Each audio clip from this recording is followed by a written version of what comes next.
ഈ സാഹചര്യത്തിൽ ഞാനിവിടെ നിന്നാൽ കുഴപ്പമാവും. പോലീസ് കേസ് ചാർജ് ചെയ്യും. തൽക്കാലം ഞാൻ എങ്ങോട്ടെങ്കിലും പോവാണ്. അപ്പം ഞാൻ? നീ സമാധാനമായിരിക്കെ. താമസിയാതെ ഞാൻ വന്ന് നിന്നെ കൂട്ടിക്കൊണ്ടുപോവാം. അത് പറ്റില്ല രാജു. ചന്ദ്രൻ ചേട്ടൻ വന്നാലുടൻ എന്റെ കല്യാണം നടത്തുമെന്ന് അപ്പൂപ്പൻ ഉറപ്പിച്ചു പറഞ്ഞിരിക്കുക.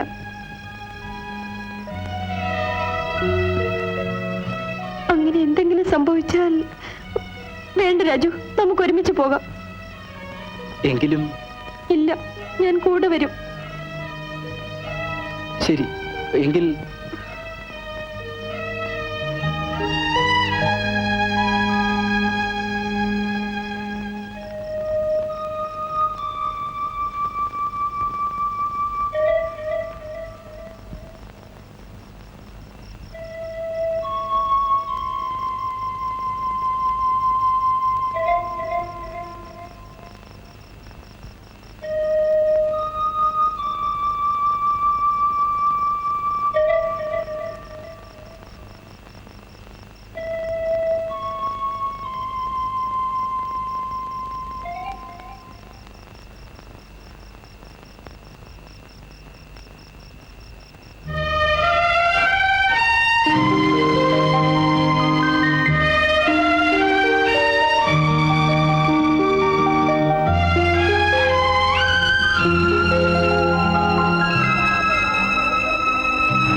please, can you manage one, sir? Sorry, very sorry, sir. Anyway, thanks.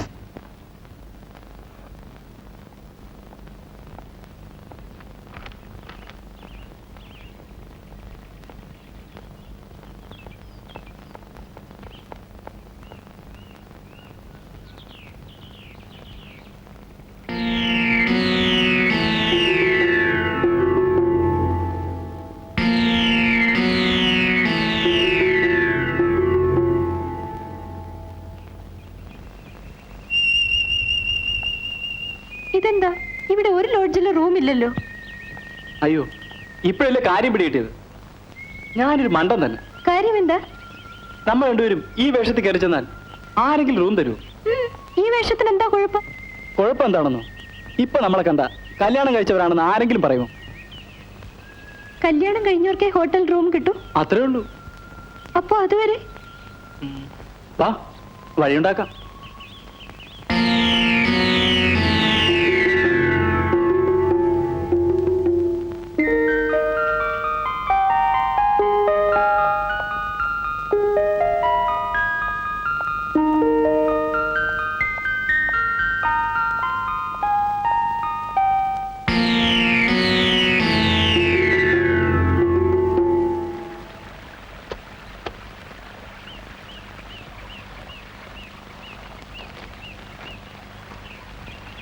ഇതാ.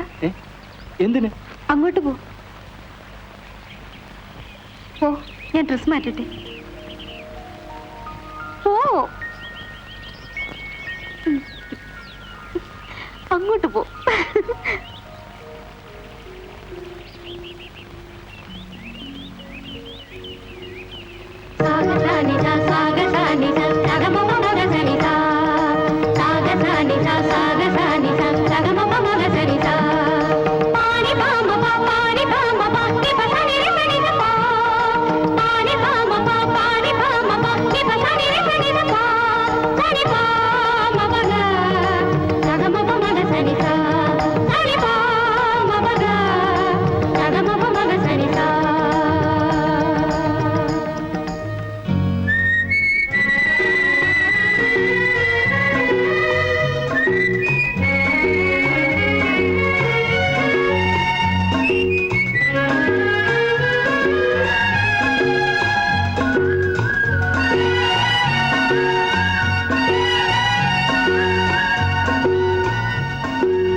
സാറേ,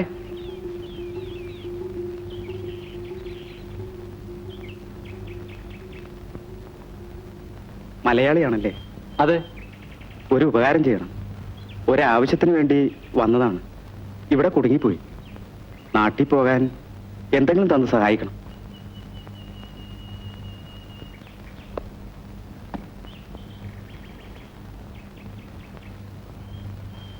ദാ.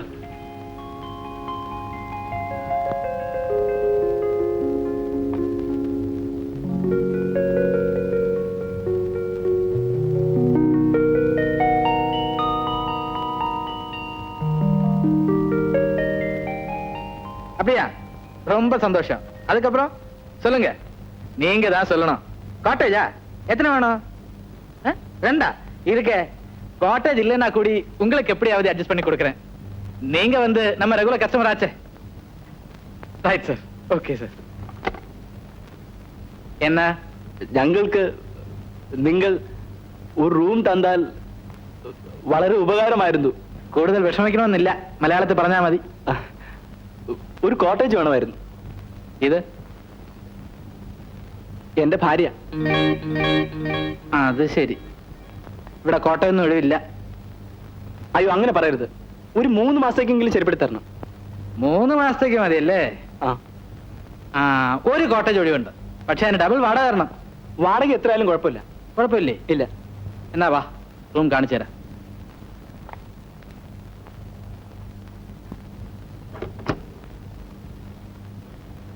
നമ്മുടെ പേരെന്താ? എന്റെ പേര് ഹമീദ്. ആ, പിന്നെ എന്ത് ആവശ്യം ഉണ്ടെങ്കിലും എന്നെ വിളിക്കണ്ട. റൂം ബോയ്സിനെ വിളിച്ചാൽ മതി. ഞാൻ ഇവിടുത്തെ മാനേജറാ.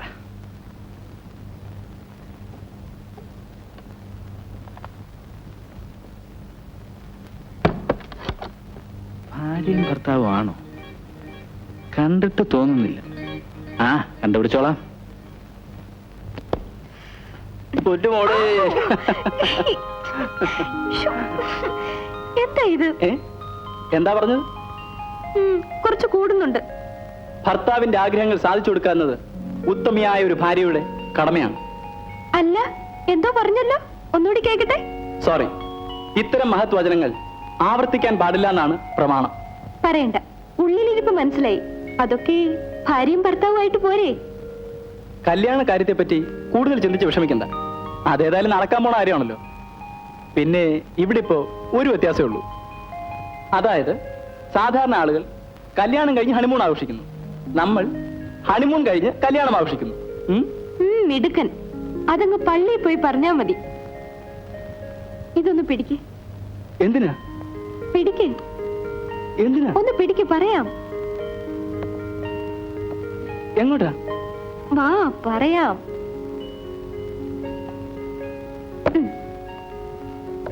ഇന്നു മുതൽ ഇത് രാജുവിന്റെ ബെഡ്, അതെന്റെ ബെഡ്. 3 മാസത്തേക്ക്. അവര് വിവാഹം കഴിച്ചതായിരിക്കാം, അല്ലായിരിക്കാം. അതിന് നീ എന്തിനാണ് കിടന്ന് പിടയ്ക്കുന്നത്? നിനക്ക് ശമ്പളം കിട്ടിയാ പോരെ? പോരാ. ഇവിടെ ആ കുട്ടീനെ കണ്ടാൽ തന്നെ അറിയാം ഓളൊരു പാവാണെന്ന്. പണക്കാരൻ പയ്യന്മാർ ഇവിടെ തട്ടിക്കൊണ്ടുവരുന്ന പാവപ്പെട്ട പെൺകുട്ടികളുടെ കഥയൊക്കെ നിനക്കറിയാമല്ലോ. എങ്കിൽ പിന്നെ നീ അവർക്ക് മുറി കൊടുത്തത് എന്തിന്? ഞാൻ മുറി കൊടുത്തില്ലെങ്കിൽ അവർക്ക് വേറെ ആരെങ്കിലും മുറി കൊടുക്കും. ആ കുട്ടീനെ കണ്ടപ്പോ തന്നെ എന്തോ വല്ലാത്ത മമത തോന്നി. ഹബീദെ, നമ്മളൊന്നും വിചാരിച്ച ഈ ലോകം നന്നാവാൻ പോകുന്നില്ല.